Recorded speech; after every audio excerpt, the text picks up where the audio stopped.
I did on the way in. I gave this Twitter. You are the. I said going on to the next TV room. I should have done the Groundhog Day. I didn't know it was going to be exactly the same. I feel like Bill Murray right here. Just woke up again the next day. Maybe I'll learn from my mistakes in the other room, or I'll learn to play the piano in this room. Most coaches get the message across 140 characters. You know what? Yeah, it's I think a lot of coaches are ADD like me and stuff like that. So I'll be lucky to even get to 140 characters. I think sometimes right there, I'm bored. I'm on to the next thing by then.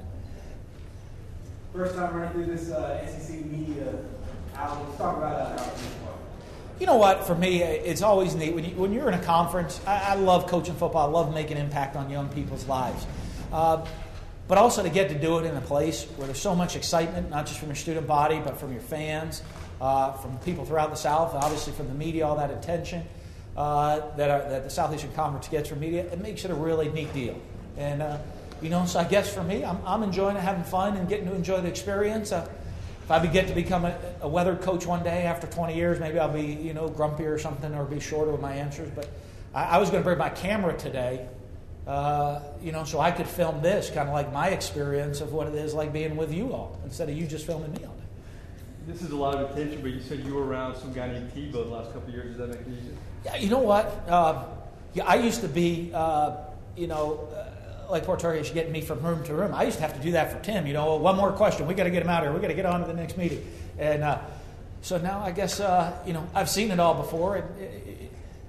Go follow Tim Tebow around the mall in the state of Florida sometime or something right there, and you want to see pandemonium and excitement and craziness right there, go do that, and you'll see it all. So, you know what? Being around him, it's been neat. He was a great kid to work with. He and I are close friends. I have so much respect for him. But, excited to get to play him this year, and we get to be opponents this year, then back to being great friends for the rest of our lives after this year's big battle between the two of us. Is that going to be strange? You know what? It'll be a lot of fun. It'll be a lot of fun. I get to talk to him all the time, and we'll talk about a lot of different things, and we'll always bring up, hey, can't wait for that day to get you in here, and I know how I can get under his skin, doing a lot of different things. So maybe I got to find a way to get under his skin on that day we play him. Coach, the state fan base. Why was it important for you to kind of get out there and really, reach out to people? Well, you know what? I mean, anything. Everybody has a role in a program. You know what? If our stadium is the loudest stadium in Southeastern Conference on third downs and the offense has a tough time snapping the ball, that helps our defense out. So, our fans and the people of Mississippi have a big role in us becoming successful.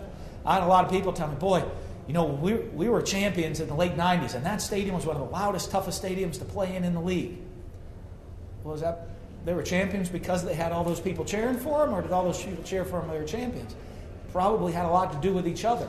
And you know what? If we can get our fans back out, we get our fans there supporting it, we sell out every home game, we're probably got a much better chance to winning games than if not. So they have that role, and that's why it's important for me to go out and get them all back involved in our program again.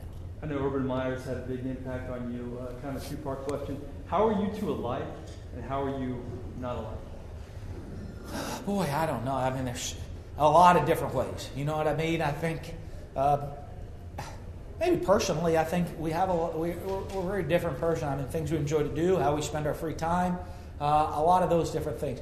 I think when it comes to professionally, there's a lot of similarities for our beliefs and how you're successful on the field, what it takes to build successful programs, the values you want in your team, the work ethic and the expectations you have of your teams are all very similar. And, so I think that way, and probably why we worked really well together all those years, the fact that when it came to offensive philosophy is very similar, discipline philosophy is very similar, all of those different things, we had a lot in common in our drive and our passions for the game of football. Coach, have you spoken with Anthony Dixon? I've spoken with him this week. Yeah, I speak to him every day, and you know what? I think I've come close to probably speaking to him every day since December 12th or December 10th when I got hired. Talk to him all the time. And what's the situation with him after the weekend? You know what? We're working through it to help him get through it, and my goal is to make Anthony Dixon a success in life. You know what? And everybody in life has tough times, and our goal through it is not all. With my players, it's not always about football. It's making them successful people in life. And that's what I want to see from Anthony Dixon. So most of our discussions are what we need to do to make Anthony Dixon successful in life. Coach, you talk about Carl Torbush and what he can do for this Mississippi State defense. You know what? Carl brings, not just for our defense, but also for me, Carl brings a great balance in there. You have a coach that has a tremendous amount of experience. I'm a young first-time head coach. Here's a guy that's been a head coach at 2 different Division I-A schools. Been a defensive coordinator now at his 3rd school in the Southeastern Conference. A lot of big schools all over the place.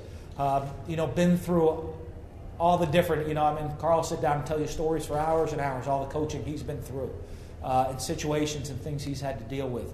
So, it was real important for us that we have that steady guy that I can depend on as a coach to turn to ask when we have some tough situations of things, how he's handled it or what his experience is in the past.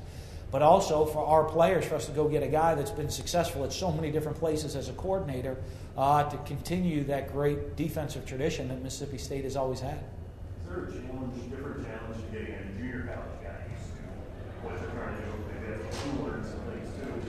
Is there differences between them? When you have a junior college guy, you're going to do that. I guess the biggest challenge is you have a much faster timetable to do it. You know what? But those guys, a lot of times, they're a little bit older, a little bit more mature, and they can handle those differences a little bit quicker.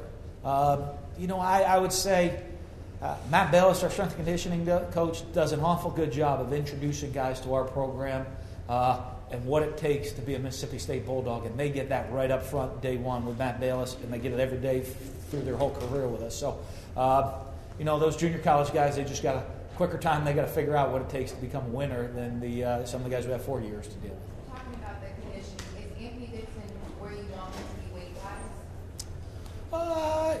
You know what? He is. He's done since I've been there, he lost a lot of weight, but he was way overweight when I had taken the job. And, he's a guy that's one of the guys that's worked real hard for me in what I've asked him to do football-wise since last January when he showed up for his first day of classes in the spring semester. Coach, talk about implementing the spread. Are you kind of hitting the marks that you want? Are you happy with where you guys are now? Well, you know what? I won't know that till the first day of fall practice. If we need to pick up right where we left off. If we've taken a huge step back over the summer and guys are way behind where they left off and knowing and learning the offense, then I'll be disappointed. I won't know that till the first day of practice. And one of the things, though, in implementing the spread offense, that it's still on our coaches and we're still evaluating what our guys do well. Once we know what our guys do well, it's our job then to use the 60% of the offense that we'll probably use the year that fits this year's team. No one uses probably 100% of their offense because your personnel changes from year to year. So, finding what our guys do well, finding that 60% that we're going to use this year, make sure we pick the right 60% to fit the personnel that we have there now. And that evaluation process is going to go all through fall camp and maybe even into the season. You could have stuck around in Gainesville and coached them one more year. You would have had other opportunities. Why make the move now, and why Mississippi State? You know what? And that's a great question because you do sit there. Probably a little more relaxed in life right there having to deal with Tim Tebow. He was pretty easy to deal with. You know what? When I went and got to meet Greg Byrne, our athletic director, he and I really hit it off, and I saw the vision that he had and the direction he wanted the program to go into. I did my research about Mississippi State. They've been a championship program, one of the most dominant, one of the top teams in the conference in the 90s. They've been on top before, and did some research on the talent of the state of Mississippi, and a lot of the players in that state want to play for their state school and stay at home, represent their state university. When I did all that research, throw on top of it the opportunity to coach in the Southeastern Conference. If you have the opportunity you're a coach, you're a competitor, you want to go against the best. And, having that opportunity to go against the best every single week, to be in the top conference of college football, that's not an opportunity you can pass up. So, all of those things added up, and sat there and thought about it and thought, you know what? This is going to be a great opportunity for me, and I'm going to go attack it. And I'll tell you what, every single day since I've taken the job, I've been happier and happier that I did, and happier and happier that I'm raising my family in the state of Mississippi. Great. We're all out of time now.